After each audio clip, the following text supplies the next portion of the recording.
دكتور مجدي يعقوب واحد من أعظم جراح القلب في العالم، ومن أعظم النماذج المشرفة في مصر. في ناس كده ربنا خالقها قلوبها بتداوي قلوب غيرها، والدكتور مجدي يعقوب واحد من الناس دي. الراجل ده كرس حياته عشان ينقذ آلاف من الأطفال والكبار اللي كانوا خلاص على وشك هيفقدوا حياتهم.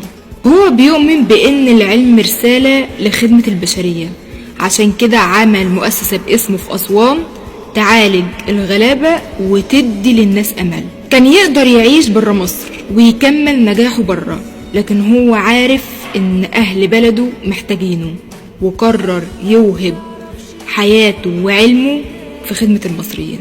الفيديو ده رسالة شكر للدكتور مجدي يعقوب، وفي النهاية حابة أقولك باسمي وباسم كل مصري شكرا الدكتور مجدي يعقوب، شكرا من 120 مليون مصري، وده حقك.